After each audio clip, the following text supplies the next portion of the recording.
Hello everybody, this is Rich from Unfiltered Sporting Minds. I'm joined with my dad today. This is my first ever podcast episode. I'm very, very excited to bring this to you guys, but also be the one that's being interviewed today. It's not how it's going to look going forward. I will be the interviewer, or I say interviewer, it's a bit like formal. The person asking the questions basically, whereas today I'm going to be the one answering.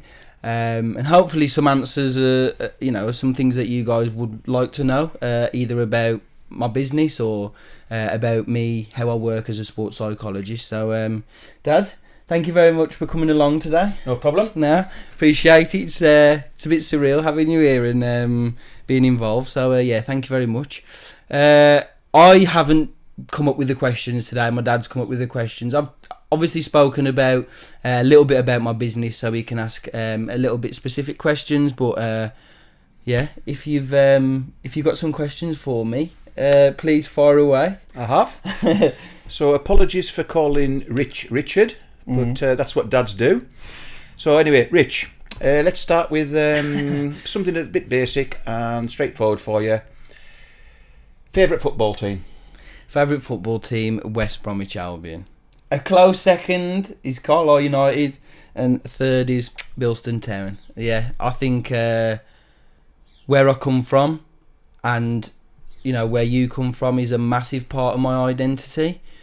Growing up and now as an adult, I really like the fact that we're from quite, I say niche areas, but like the Black Country and Cumbria, they're quite well known for being themselves, you know what I mean, and having their own, identity. So, very.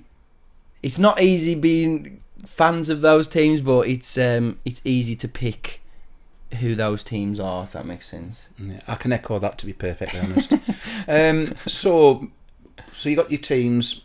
Let's not focus on Bilston Town, but let's talk about those two football teams then. Two favourite players, one from West Brom and one from Carlisle United. Okay, now.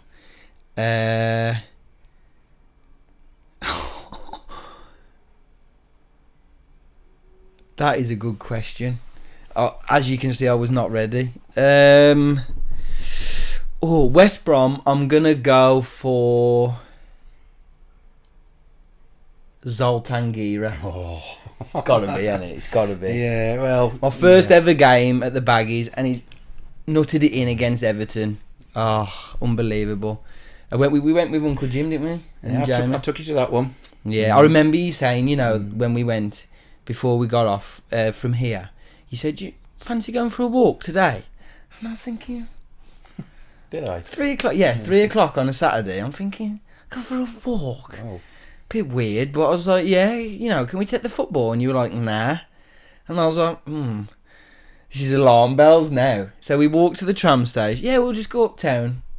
Got on the wrong tram. I was thinking, what the fuck is going on here? I say the wrong tram because we going to Wolverhampton. We went towards Birmingham. Oh, okay. And obviously then got off at the Hawthorns. Oh, you thought you were going to Wolverhampton? Yeah, because you said we were going to town. Right, okay. So then when we got off at the Hawthorns, I was like, Dad, are we going to the game? And you were like, yeah. Uncle Jim's asked us, and yeah. And Gira scored. That's why caught it, and he was an unbelievable baller anyway. Yeah. But again, like in my head, he was just like the pinnacle man. Yeah. Do you remember that game or not? I do. I can't remember all the the talk about making it a special day for you, but yeah, I do remember going to the game. And it was at the Smithwick end, wasn't it, when he scored? I remember that now. So yeah, Zoltan Gira. I'll go with that one. Oh yeah, a more difficult one then. Nah, Carlisle United. There's a couple. There is a couple. I think Brendan McGill's up there. Carl Hawley's up there. Carl Hawley's from round here though. Is he? Yeah. How local? I think. Don't quote me. I think it might have been Aldridge way. Oh, so quite. Yeah, I used to play for Walsall schoolboys. I did not know that. A few years ago now. Carl Hawley, Anyway, sorry, go on. He's definitely up there. Carl Hawley, Brendan McGill, Michael Bridges as well. Top quality warrior. Yeah. If I had to pick one though,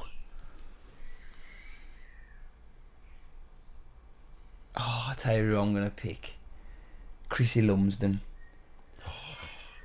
I think he wasn't a bad player anyway. Good player. He played in the same position as me, same colour hair, and his commentary on the playoff final at Wembley. Oh yeah. Oh my God.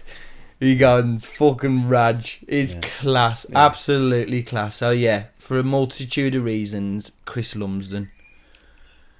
Yeah. Gotta be. Yeah, okay then. So you probably alluded to my next question with Zoltan Gira, but that's Gira. But I'm going to ask you then for your two favourite goals for West Brom and Carlisle. Ooh. It might be the same one. Yeah, no, the first one. I suppose that's synonymous with Gira, but what was your favourite goal for West Brom and your favourite goal for Carlisle United? Yeah. I think it's got to be Charters' his penalty for Carlisle. I didn't even see it go in. I just saw the keeper go left and the ball went right and I just went up. Yeah. I did not even see it go in. That was just electric, wasn't it? We could see it was going in before it went in. We were actually up in the air before it actually went in, weren't we? So, yeah. That's it was euphoria, wasn't it? It was. And that's strange for you.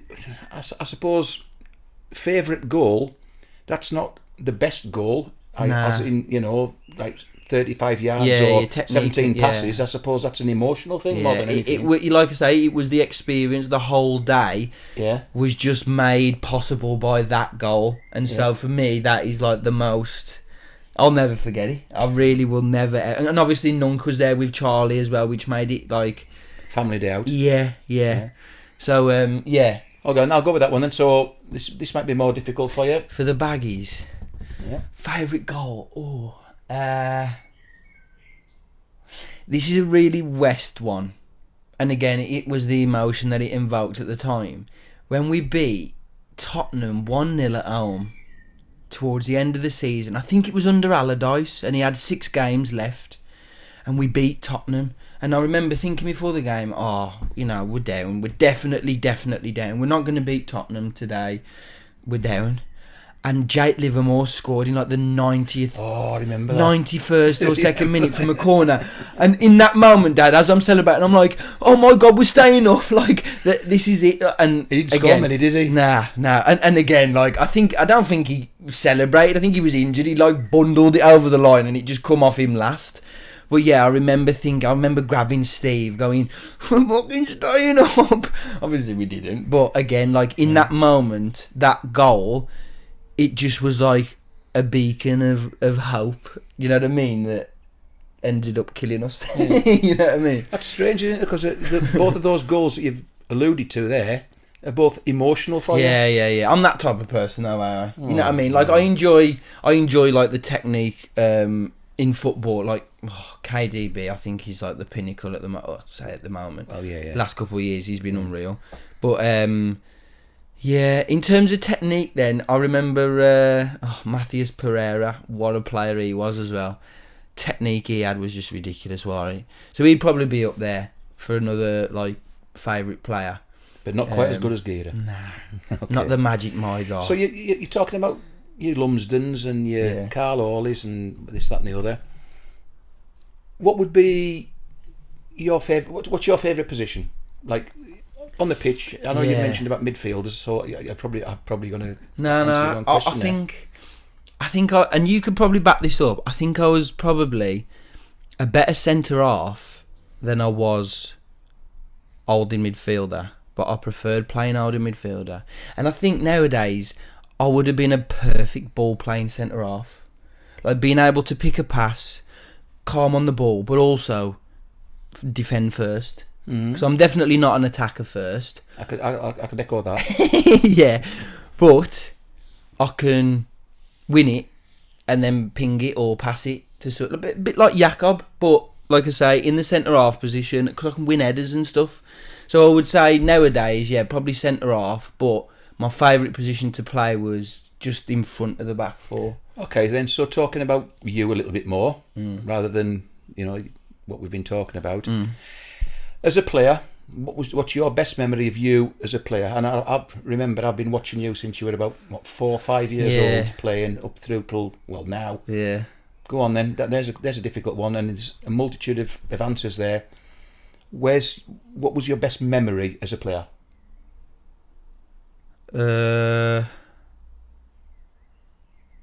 Best memory. Oh, there's a couple, man. All right. 2. Yeah, okay, yeah. I'll give you just 2. One was with I think it was Old Hall at the time, not Lionhead, and we won the treble. We won the league and the 2 cups. And in that cup that year, I scored probably my best ever goal against Wednesfield. I remember that one. Now. Yeah. It was Dan Stokes' fault, that goal, because we were arguing about who's going up for the corner. And I was like, it's me. So I went up late. And again, usually in and around the box, wasn't there, stood on the edge of the box, got headed out, took 3 steps back and just hit it, man. And keeper's made it look way better than it was because it's just brushed his fingertips as it's gone. I was there. It was pretty good, to be fair. But yeah, that was. It was an important time of the game as well. Yeah, and that's it's true. It was 2-1, and they were starting to come back because they had a good side. But that was that season with that cup was definitely for Lionhead, and then and this is going to sound a bit daft, but nothing's daft. It's true. In the Staffs Cup final. That first half, so I was playing with Archer, Ash was there, I think Jacko was there, TJ. We had a fucking great side. And we were playing Stourbridge, remember? I remember, yeah. And again, I'm Stafford playing Rangers? Yeah, playing at Stafford against Stourbridge. And again, played older midfielder to start the game. Oh, probably my best 45 minutes of football, apart from when I got fucking body checked in front of the whole stand. He was a big fella though. 200 people in this stand, yeah, all going, go on, right in front of the dugouts as well. I'm thinking, I'm going to try and win this. I've just bounced off these keys, haven't I? Like, it was so bad. But apart from that, goal line clearance, and an assist for the second goal, and I was just like, and this is why it's my favourite moment. We got into the changing room 2-0 up at half time, and I remember like the feeling going, we're gonna fucking do this. Like, these are a league above us. We're in the same cup for this reason.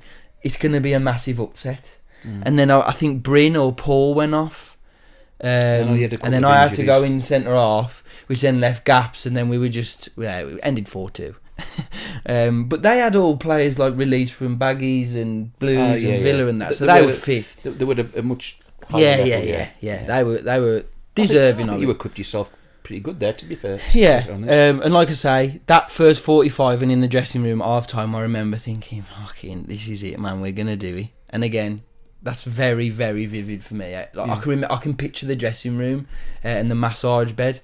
But yeah, that was 2. One at Old Hall and then one for Bilston. I think that was. So these are your thoughts, and like, obviously it's not a physical thing; it's like mentally and whatever. So, what you're doing at the moment, then, this sports psychology stuff, then how did that sort of like manifest itself? How did it start? Yeah, good question. To be fair, it started at Thomas Telford, didn't it? It started after GCSEs, did okay. So I went to Thomas Telford. I'll say you did well. You did well. I got A's and B's. Went to Thomas Telford and definitely wanted to do PE, maths, biology, because I wanted to be a physio and be the massager and the one that runs on the pitch.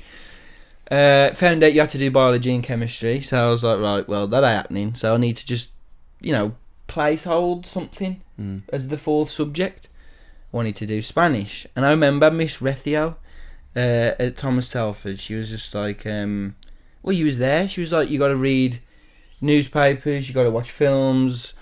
I was thinking, nah, that ain't. Can I just interrupt there? Yeah. I was thinking no at the time. yeah.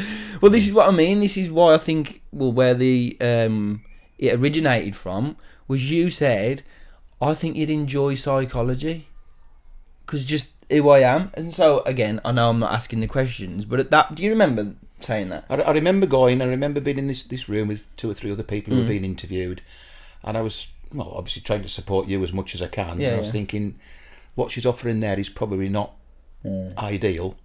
And I just happened to mention, I think we'd had a little conversation about it, but is that where it came from then? I think so, yeah, and this is what I mean, like, I didn't really know much about psychology, so first couple of lessons, Carlo, were a bit shit. We were doing conformity, which is the idea in a group, you know, you assume the group's identity rather than your own identity, which again, makes sense, like football hooliganism and all that. Like, it's come to fruition as I got older and got more into sport, but at the time it was just, okay, no, I'm definitely going to drop this. And then it just carried on getting better and better. And I remember doing memory and studying memory, like long-term, short-term, like immediate memory. And I was just like, this is class. I love this. Then ended up staying with psych, maths and PE and dropping biology, which I just didn't think I was going to do. Yeah, and so off the back of that, went to uni and did something again that I just enjoyed, taking your and Mum's advice. Obviously, I've grown up around sport. You played a really good standard. Mum obviously competed at a really good standard, so it just made sense. Something I was enjoying along with sport, 'cause again, played football decent standard, so just putting them two together for an undergrad. And then it was COVID, and I thought there's never going to be a better time to do a master's. So I did that online. And then it was, do you want to carry on and get to the end of, this pathway? Or do you want to veer off and either go and do physio or coaching? Or I was really looking, I don't know if I've told you this as well, I was really looking at like analysis. And they go, and let's just stop it there. And they got the big screen and that, and on M&F and that. And so I took an interest. Like, I did a lot of research on like what it took to be like a performance analyst. Because again, I was thinking from a psych background, you can influence people's behaviour off the data stuff. But I just enjoyed the fluffy, the grey, the counselling stuff more than the rest. So yeah, just decided at that point I'm gonna commit. So it was on a bit of a whim, really, that yeah, started. To be fair. And again, like I always say to people, if you enjoy something and you're able to do it, because I did that and it's not led me wrong. You know what I mean? And then I had a choice whether you go down different pathways to become a sports psych. I feel like I've chosen the hardest one and the longest one. Well, if it's what you like.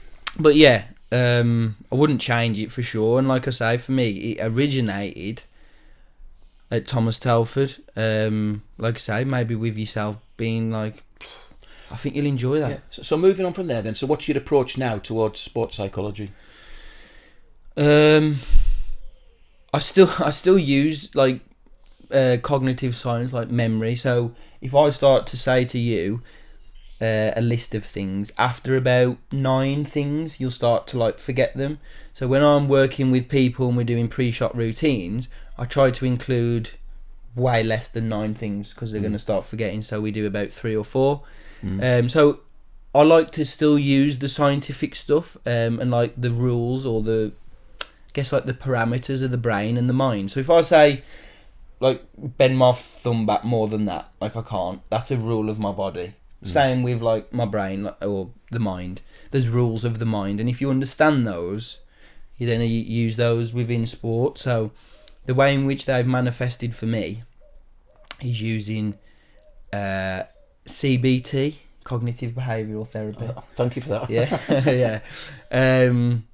I'll put a little description on screen now of what CBT details, but I use second and third waves of CBT. So there's REBT and ACT, and they look at the thoughts, the physical feelings, the emotional feelings, and the behaviours around a certain situation that you're in.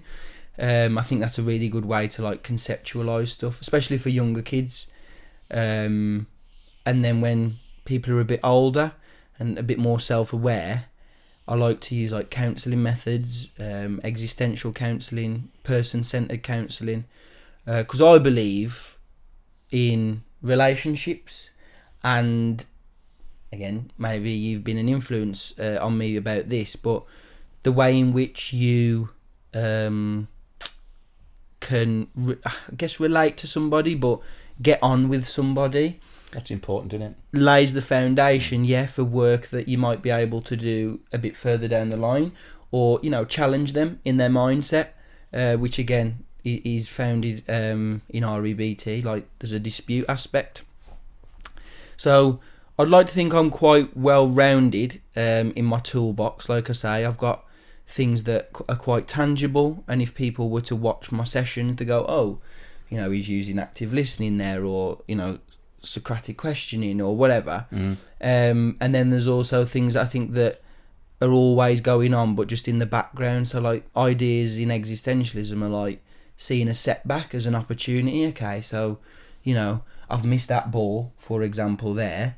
You know, what pathways has that now open for me though? Or instead of being like caught up in the bad things and the negativity, seeing it as an opportunity to show you your skills, basically.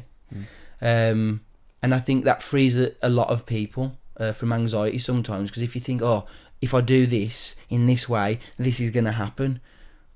The likeliness is, it's going to happen, but you've got to accept at some point that it's probably not always going to happen. So that's like everyday sort of stuff, yeah? So at the moment then, what would you say was your highlight or your best moment from your psychology like history of what you've done and what you're actually doing at the moment?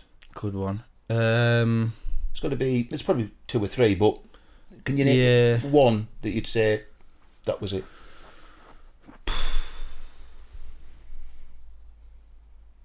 Yeah, there was one person who I did some work with, who I believe I assisted on their journey. And for me, that's what I want to do. I don't want to be meeting with people every week for, you know, 3 months or whatever. Like, whatever people need from me, if they can get out of me in like 4 or 5 sessions, and then away from our sessions they can do and be autonomous, that's perfect for me. I remember chatting to... Sorry, I am still answering your question. I remember chatting to Ken Hodge, who's my former supervisor, Dr. David Todd. He was his supervisor, and he said his goal for his practice was to teach himself out of the job.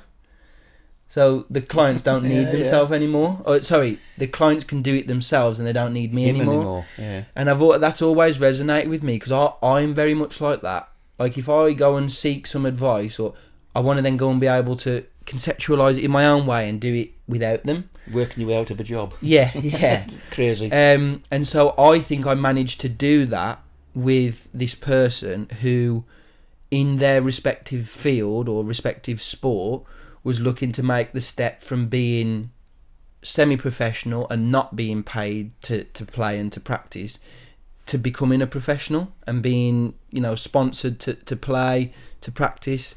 Excuse me. And we did some work. We went through, like I say, a couple of different approaches out the toolbox, and arrived with some, again, stuff that they do in their competing now, and they made that step, and I think they're still in that space as a professional and getting paid to do what they love. And I think that for me is the most hard hitting one, because I know it affected their life. Like I say, that they were able to take less time at work because they were getting paid and being reimbursed. So yes, I helped them sporting in that sense, but I also helped them personal in that sense, that again, I hope I'm not speaking out of term here, but the last time we spoke, that they were happy with where they were in terms of their sport, and again working less, and again being a professional, from a financial point of view as well. And that's what, and it was exposure as well. Yeah. And again, hopefully they've continued to get better, because from where we started our work, they were well outside the professional rankings, and now they're well within those rankings. So good. Again, not to say I am solely responsible, but it was nice. So to they be were part already of on their journey. You just assisted. Yeah, for sure. Hopefully, that's how I see my work. Yeah. I could say that I was solely responsible. You know, they weren't professional before me, and they were after. So you know, what's the common denominator? I hear it, but again, that's not how I like to view that situation. Yeah. So talking on journeys, you're still on your journey a little bit, aren't you? So get out. So what's probably the hardest part of becoming that doctorate of sports psychology? Because it is a journey. Yeah. A long journey. Yeah, a massive one. You know what? I think that there, being on a journey, has been the most difficult thing for me. Because, like I've alluded to, GCSEs led into A-levels, A-levels led into uni, or, you know, undergrad. Undergrad was masters, and then from there, it's been a long time for stuff to, like, in my head, change or progress. Whereas before, every, like, 3 years, there was something else. You know what I mean? Yeah. Whereas now, I'm getting up to that 3 years and nothing's changed in that respect, like on paper. Yes, I've, you know, got experience and etc. But, like, there's nothing, and I'm not used to that. And so, for me, the hardest thing has been accepting things that I can't change or I have no control over. Because usually I like to do what I can, and I'm not saying that I'm not doing what I can at the moment, but someone said to me the other day, the job that you'll end up with after you qualify is not even advertised yet. Mm-hmm. So don't worry about it. Just make sure that each day is meaningful and you're getting something out of each day, so that when you get there, you've stacked those experiences and you're ready. Yeah. So you're still on that journey, and obviously it's not an easy journey. So why this? Why? What, yeah, it's a good question. We've got Unfiltered Sporting Minds now. Yeah. Why? Yeah. Again, I think I've enjoyed it. It's been sports psychology, being in that sphere, asking these questions, working with these concepts and people. Again, I've just done it, or will do it to the furthest point that I can, in order to make it my everyday, my job. The reason why it's Unfiltered Sporting Minds, we've got obviously core beliefs and key ideas to the company, but I just think, for me, I've always been told, and I don't know if you've done this, to be fair, because you've still got your accent, but Mom's always said to me, like, you need to speak nicer, you need to swear less. And maybe she's right, but I believe, especially doing work with people, when you try and meet somebody in a sports psychology context, in a consultancy context, when you try and meet somebody as an equal rather than I'm the expert. Yeah. I think that when you are authentic and you're unequivocally yourself, that's easier to do with somebody. Mm-hmm. You can meet easier as people rather than he's a doctor or he's this expert or whatever. Nah, I'm Richard from Bilston or from Wolverhampton, and yeah, I happen to know a bit about sports psych. What is it that you want to chat about? You know what I mean? Yeah. And Jim and I have had this conversation, and he says to other people literally that, like, you think that he's going to be getting you to lie down on a settee and talk about your dreams and how you think about your mom, or, you know, all of these bollocks. That's not how I work. Yeah. So you what you're saying is, you know better than anybody else, you know worse than anybody else, but you have some knowledge that might be able to... Absolutely. And again, I feel like that's anything. Good teachers are like that. Good barbers are like that. Yeah. They're their self, but they've got a skill. You know what I mean? My friend Sam Posley, he cuts Ben Whittaker's hair. Probably the best barber I've ever been to. alongside Jacob as well. But again, he's also the same. They're just themselves, and they've got a little niche and a little skill set. They're good at something that you benefit from. Yeah. And this is what I mean. I'd like people, for me, and this is why my company's based where it is, I'd like people to just come as themselves. You don't need to act a certain way. You don't need to know... Just be yourself. Yeah, just be yourself. And again, I'll ask good questions. That's my bag. That's my, skill set. They're my attributes. The person that's coming to me, what they bring is themselves and the knowledge of themselves. I don't know you better than you know you.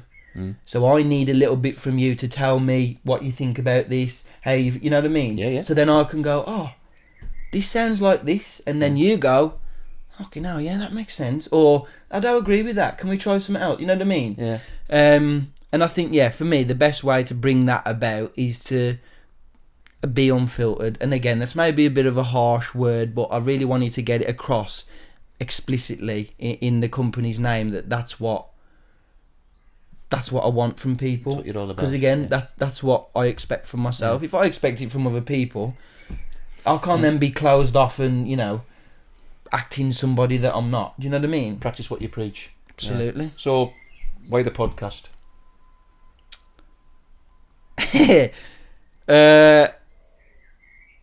Maybe just, again, a bit of an extension of that. Like, okay. I'm quite nosy, as you might know. What was my favourite letter as a kid? Letter? Yeah. As in alphabet letter? Yeah. Why? Yeah. Wow. Your mum used to just say Z after. I just used to go, why? Why is that there? Why? Why is he dressed in black, Dad? Well, because he's the ref. Why? It's not a bad best letter. Well, yeah, no, it's not. A healthy mind is an inquisitive mind. Yeah. I believe. Where's that from now? I think a portrait said it on it. Remember when I used to play Harry Potter? I think one of the portraits said that. I don't know if it's a real phrase. Well, I've never watched Harry Potter, so... Well, yeah, true. But yeah, like I say, I'm quite nosy. I enjoy gathering other people's perspectives and going, yeah, well, why do you think that? And I think, again, the way in which I work with people is through stories. So if I say... If I know something's happened... I don't know, something happened at the weekend, I go, oh, well, tell me about that. And again, I'd like a story of front to back, what happened, how you felt, what you was thinking. Tell me what you really think about, the manager keeping you out of the squad, or you'd have to be filtered round here, let me know. And so I think stories encapsulate more than what is actually said. You can tell what people are thinking and feeling off the back of a story, and you can tell emotion. Again, that all links back into my approach. When people are telling stories, I can say, oh, when you mentioned that there, you had a little wry smile on your face. Talk to me about that. You know what I mean? Like those sorts of things you don't really get if it's not presented in a story form. So again, I think a podcast is a nice way of mirroring that approach to sports psych, you know what I mean? And I'd love to have some really, like, I say wacky people on here, like people that have got really far out there experiences and stories, again, just to expand my I guess range of perspective in the world. I get that. So I'm going to ask you something now that I don't even know the answer to. Shit. Right. So what's next? What? Go on. Because I'd like to know the answer to this one. Yeah. What's next? That's a good one. Obviously, I'd like to continue growing my client base. Currently working in football, in Q Sports. We've got an initial consultation in racket sport and in golf coming up. But yeah, a large area of my clientele is football and Q Sports. And so maybe expanding that into other sports, I think would be nice. And that's obviously just from a consultancy point of view, like a business point of view. Maybe from a more of a professional, an occupational standpoint. Obviously, I'm working at Warsaw. Football club. With Warsaw in the academy with Sabrina. Hi, Sabrina. And I'm really enjoying the work there. We've got some really good plans, I can't lie, for the academy next season. So yeah, carrying on the work there. Obviously, I'm working with Jimmy Croxton. So we've got some projects that are going to be rolled out over the next month or two, hopefully, which requires some USM input. And then working with Harbinger Football. Hello, James. And working with some of the lads there to create an environment that... So I don't know if you know this or knew, but 40% of lads, I think are bankrupt after they finish playing, and 50% of lads have mental health issues.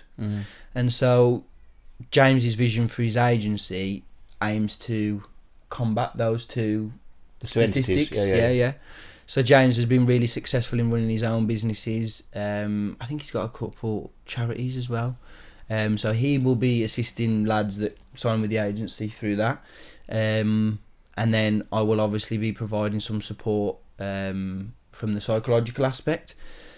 So yeah, like there's a couple of projects that I'm really passionate about, and again, like I haven't had to, sacrifice the way in which I work and my values to partner with these people, which I really, really value. And it's something that I would definitely recommend to other sports psychologists, is the people that you work with or the environments in which you work in, make sure they are like congruent with who you are as a person, but also as a practitioner. Because going to work every day, I don't know if you experience this, but going to work every day where you're not valued, you don't like the people there, it's just not nice. And like I say, to be working with people that share a vision, share the same values and view on mental health and you know, nice, psychology.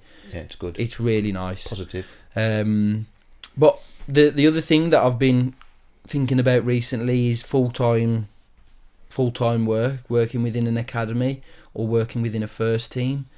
I think that logically, is the next step, whether that's before or after the doctorate's finished.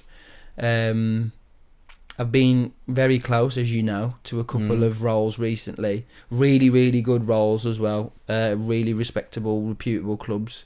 In different disciplines, I guess. Player care and psychology, head of sports psych. But if those opportunities arise, I will obviously, continue to go for them. But just to be in the conversation as a trainee has been quite empowering, and I'm definitely going in the right direction. So yeah, hopefully by the end of the year or early next year, when I'm a doctor, those roles will be hopefully more positive in their outcome. You know what I mean? Right. So that's where we are at the moment. That's up to next. Yeah, we're up to speed. Yeah. Well, I'd like to wish you all the best. Thank you. Your chosen domain or whatever.